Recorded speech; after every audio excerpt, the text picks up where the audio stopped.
खबर आपको दें कि ऑफिशियल सीक्रेट एक्ट अदालत ने साइफर केस में गिरफ्तार शाह महमूद कुरैशी का मजीद 3 रोजा जिस्मानी रिमांड मंजूर कर लिया। मजीद जानते हैं डॉन न्यूज के नुमाइंदे उमर मेहताब बर्नी से। उमर बर्नी बताएगा मजीद क्या पेशरफ सामने आई है। देखिए, ऑफिशियल सीक्रेट एक्ट के तहत कायम अदालत ने साइफर केस की समाअत की दौरान समाअत पुलिस की जानिब से शाह महमूद कुरैशी को 4 रोजा जिस्मानी रिमांड मुकम्मल होने पर अदालत में पेश किया गया। साइफर केस की समाअत जो है वो अबुल हसनात मोहम्मद जुल्करनैन की जानिब से की गई।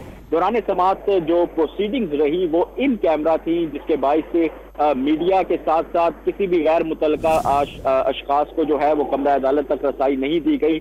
कमरा अदालत के बाहर पुलिस की भारी नफरी तैनात रही। शाह महमूद कुरैशी को पेश किया गया और कुछ देर पहले जो है वो अदालत की जानिब से शाह महमूद कुरैशी के जिस्मानी रिमांड पर फैसला महफूज किया गया था, जो कि वकला के मुताबिक अब हमें बताया गया है। तो वकला की जानिब से कहा गया है कि अदालत की जानिब से शाह महमूद कुरैशी का मजीद 3 रोजा जिस्मानी रिमांड जो है वो मंजूर किया गया है। उनके जो पिछले जिस्मानी रिमांड में तौसी कर दी गई है वो एक बार फिर जो है वो FIA के हवाले कर दिए गए हैं। समाअत के दौरान मुमकिन तौर पर यही हुआ होगा कि FIA की जानिब से मजीद जिस्मानी रिमांड की इस्तदा की गई होगी, जिस पर अदालत की जानिब से फैसला महफूज किया गया था, जो कि अब सुनाते हुए शाह महमूद कुरैशी को मजीद 3 रोज के लिए FIA की तहवील में दे दिया।